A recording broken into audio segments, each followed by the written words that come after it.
Tonight we're gonna party like it's 1999. That's a song that I think millennials and Gen Z don't really get.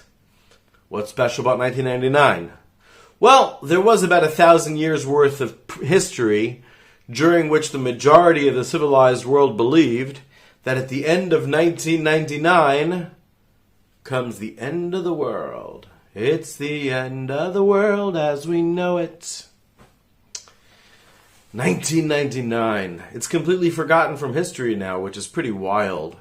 I was living in Jerusalem at that time, and there were many. They had to close visa allowances in Israel for people from the most friendly of countries, including the United States, because there were so many people who were trying to get to Israel for the resurrection of Christ at midnight, the start of January 1st, the year 2000, and a lot of them seemed to believe that there might have to be war involved.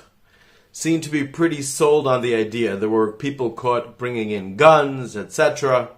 So, the people who, have a lot of influence in the media tried to distract from this belief that had been going on for 1,000 years, and by talking about Y2K, how there would be this great disaster in computers because of some nonsense that never ended up happening. But you can't fool true believers. And the true believers, they were flocking to Israel, and like I said, Israel had to not allow visas from some very friendly countries out of concern that there are people who might be coming in with religious certitudes that, if unmet, could make things go pretty haywire. Well, 1999, I can tell you Jesus did not emerge from his tomb at the Church of the Holy Sepulchre. There's another tomb, because by the time the Protestants arrived, they didn't have any space. It had already been subdivided into 7 or 8 different Orthodox Christian groups, so they had to create a garden tomb elsewhere. But the Church of the Holy Sepulchre is the one people generally took seriously. And I was living in the old city of Jerusalem. My home was exactly on the border between the Jewish and the Muslim quarters. Literally, you get in through the Jewish quarter, but it's overlooking the souk, the market of the Muslim quarter, and I'd get woken up for Ramadan every morning at 5 a.m. So I had an interesting vantage point on the world. And I was eating Friday. It was Friday night. I was eating over by a friend, actually very close to the Church of the Holy Sepulchre. We're still within the Jewish quarter. And I was said, "Oh my goodness, it's 5 to 12. Chaim, I gotta run. I gotta go see Jesus come back." Now, he was raised very, very Catholic, my friend. So he was a rabbi at this point. Nonetheless, he was raised very, very Catholic. So I don't know if to any possible minor degree he actually thought I might have been serious. But for the record, people who are not Christian generally don't take the magical aspects of Christianity seriously. And certainly, if somebody is raised very seriously in a different religion, such as Judaism, it's something that never crosses your mind. I went there I wanted to see what the scene was. I assumed it would be packed with people. Oh my God, to see the reaction when, in fact, as I presumed, Jesus probably would not return. Hey, and if he did return, that would actually be pretty cool. But yeah, it was not really on my radar as a possibility. But I did know there would definitely be thousands of Christians there, tens of thousands, hundreds of thousands. What would it be like? Well, I got there and I found that, the Israelis, a cautious bunch, had decided that it would be a closed military zone. They wouldn't allow anybody in. They wouldn't, not even the priests, not even the people who are officially involved in running, and nobody, nothing, absolute containment.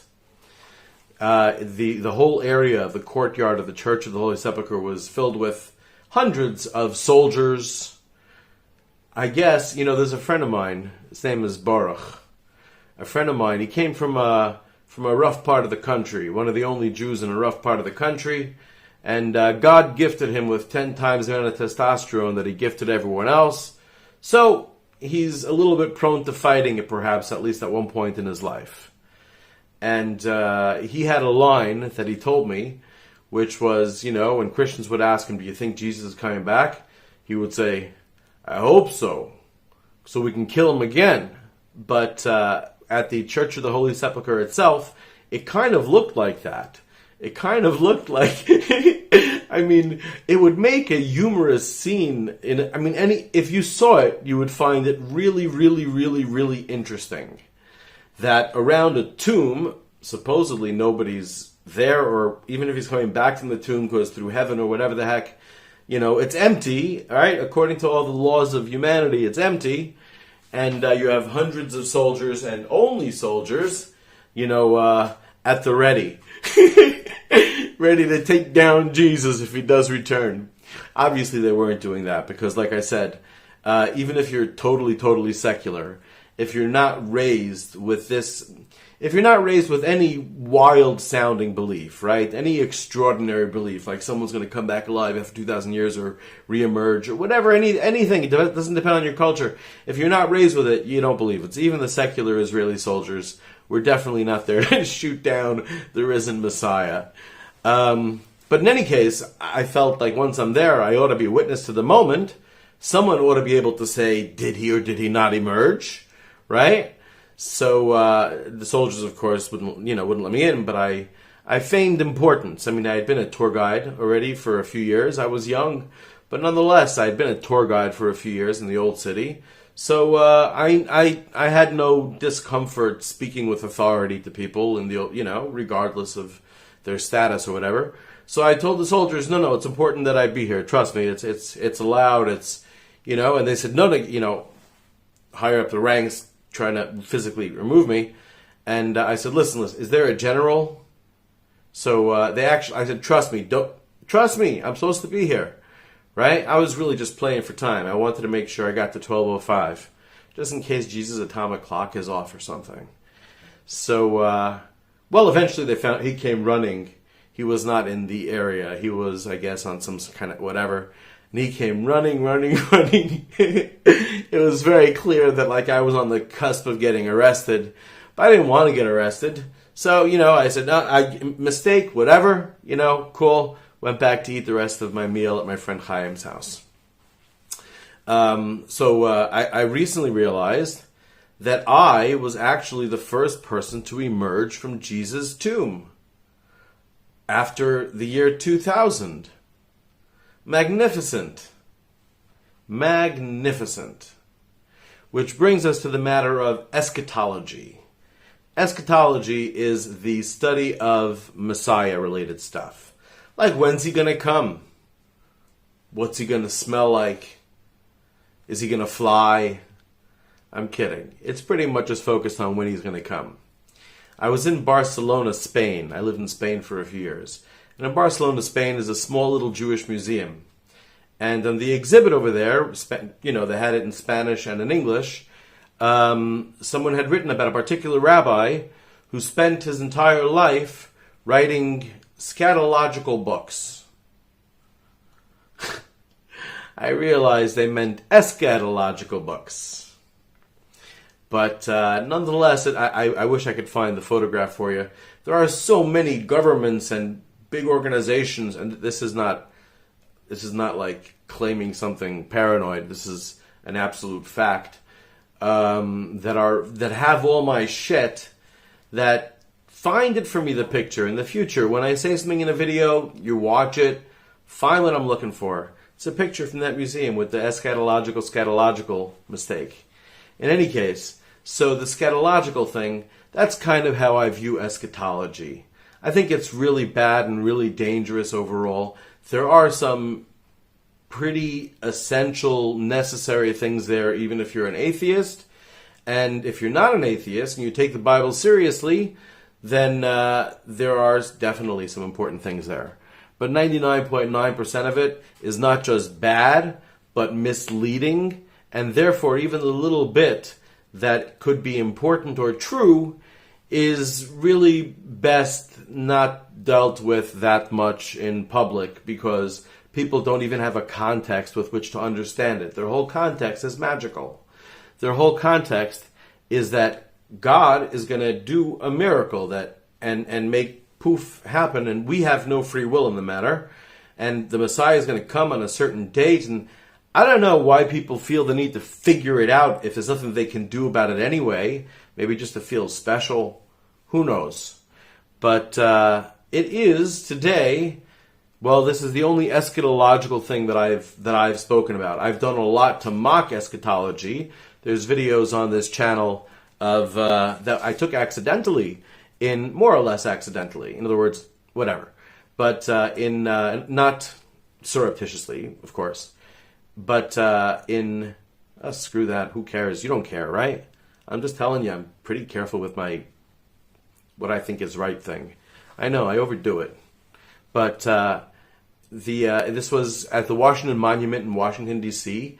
I saw a truck that said that the end of the world is coming in some date in 2011, and this was like 2 years before. So I went over to talk to him, and the whole conversation is recorded. You can watch it here, right? I didn't take it seriously at all. No fear, whatever. Although I'm not against these guys. I'm not an enemy of anyone. Certainly of no demographic. And I like them. I like every demographic for its particular things that are sweet and interesting about them.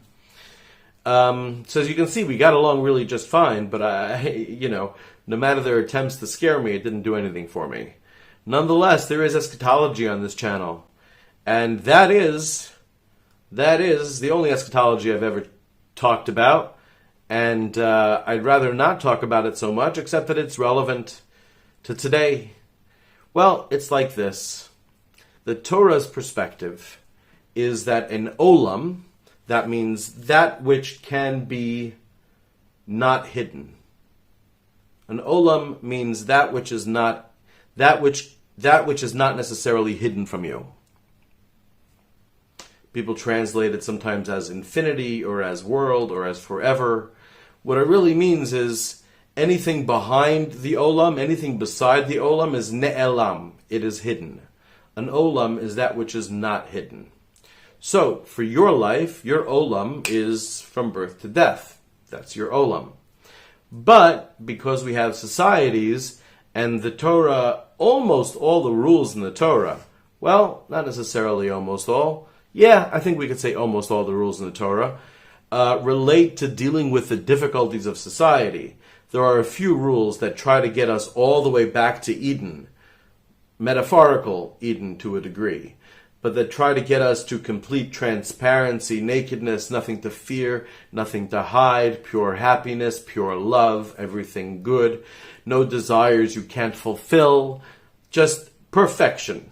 Gan Eden, literally, the Garden of Eden, as heaven on earth. So there are a few laws that try to get people there, both in terms of individuals, so at least the tradition can be kept alive, and perhaps, if we can get the people in line, sooner or later, the entire society. But most of the laws deal with society. This one does as well. Although this one definitely deals with trying to get us to the beatific, perfect world that, according to the Bible, and according to the understanding of Maimonides, is what God made for all of us, what he wants for us. What my rabbi used to teach is the most important thing to know about Judaism is that God only wants good for you. He's only love, pure love, nothing else. Unfortunately, over the course of many other books and whatever else, people can lose sight of the target very, very easily. Almost everyone does, including me. But that's the essence. That's the Olam Haba, the ideal world that God made for man to be his God on earth, to see what he would be like here as God on earth. Alrighty then. So, an Olam societally is 50 years. Every 50 years, there is a new Olam. Basically, an Olam, because of course, somebody may die within, somebody may be born in year 5 and die in the year 10. Well, they never got to transfer from one Olam to another. It's the transferring from one Olam to another that really matters.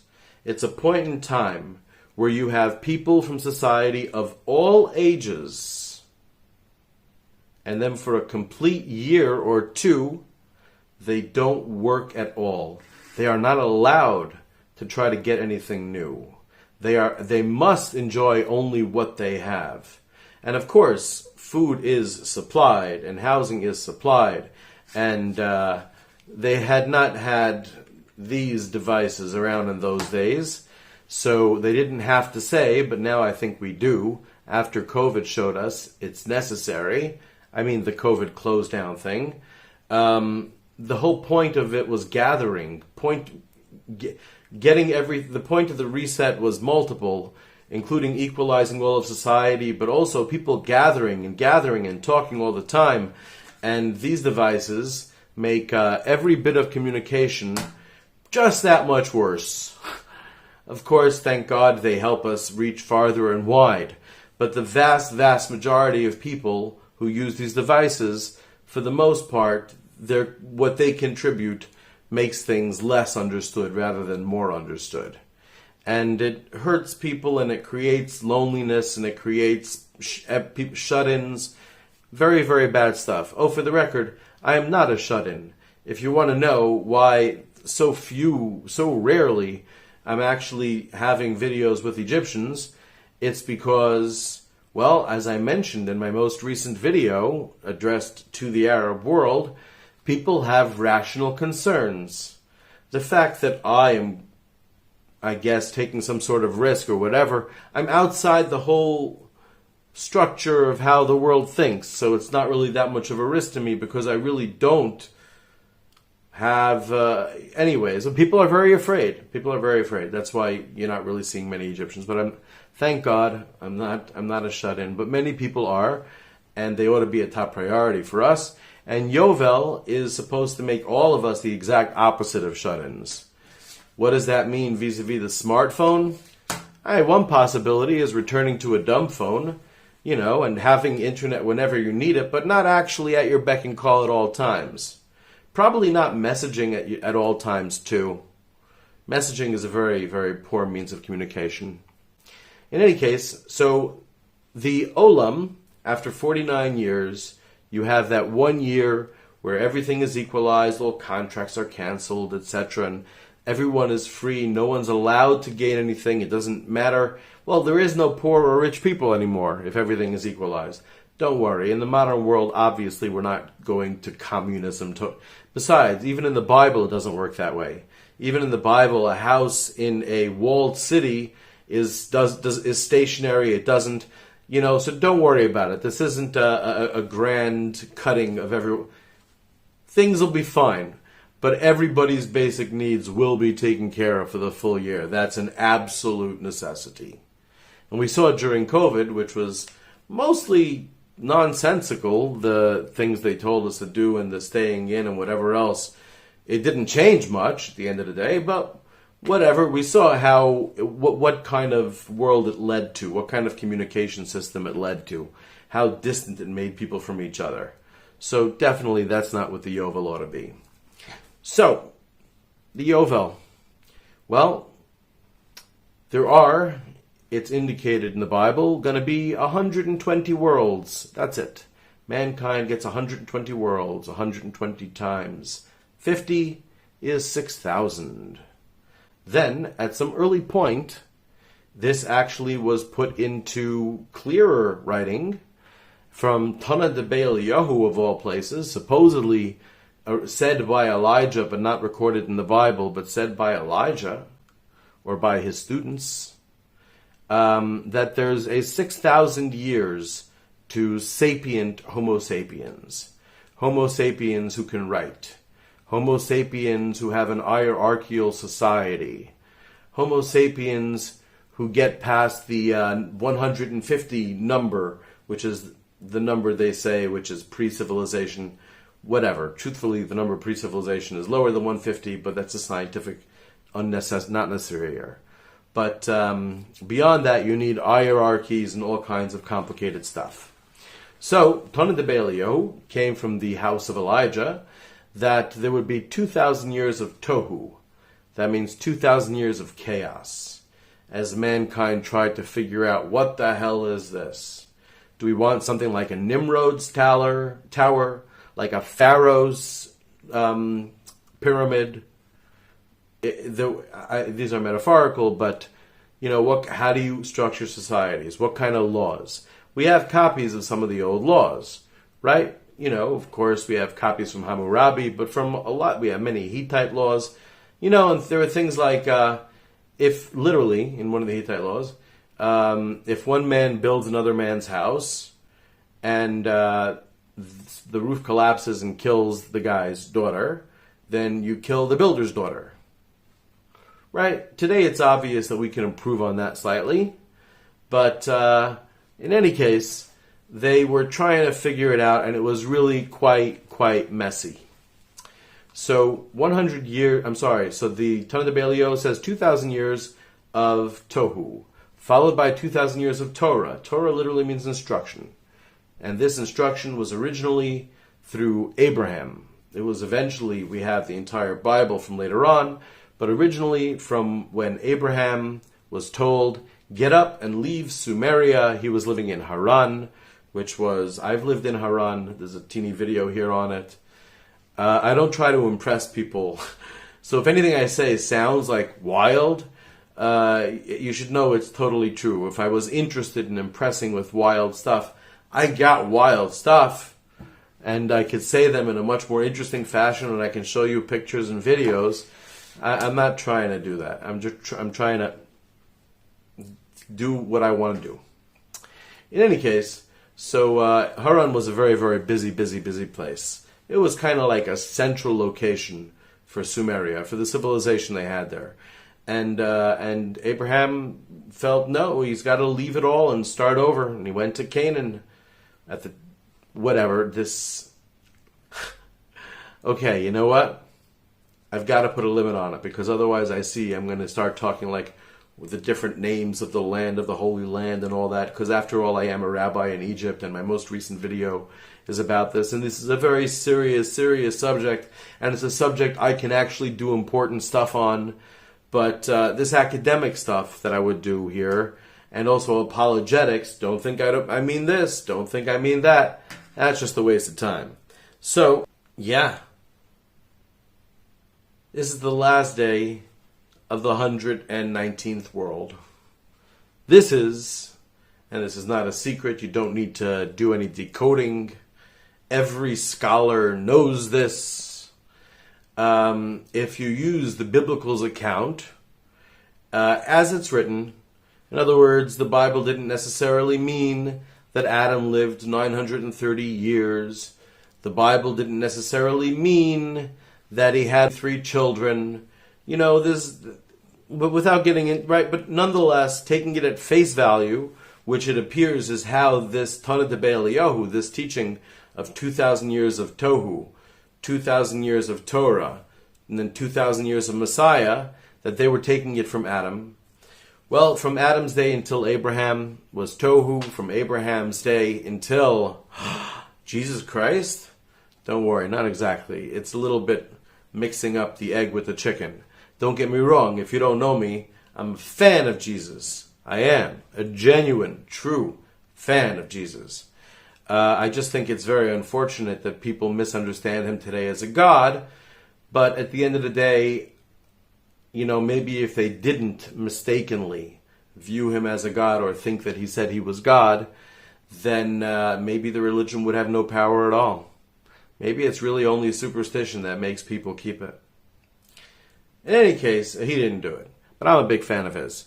But what really his name was, He Will Save Us, Yeshua, as well as many other Jewish kids. As a matter of fact, we have records of other Yeshuas, other people with the same name who were crucified for being, Messiah wannabes. Not to mention all the other people crucified for being Messiah wannabes whose parents gave them different names. And this is because of this. This was because of this prophecy that the Messiah was going to come around this time period. And it's why the Jews rebelled against Rome. It's why Josephus told Vespasian he's actually, and his dynasty is going to be the Messiah. It's why the Temple of Peace in Rome. But I'm running out of time. The point is, the rabbis realized that, oh boy, wow, We were supposed to take the Torah from Abraham until today, in these 2,000 years, and eventually, the prophets did a pretty good job. You read Isaiah, you read Amos, they're pretty serious folk, and they don't mince their words. You read Jeremiah, and they were supposed to get us to a point where, yes, this is the goal. You should be at the Messianic era at that point. But they did not succeed in doing so, and their means of attempting to get there didn't succeed either. So, the rabbis purposefully changed the calendar.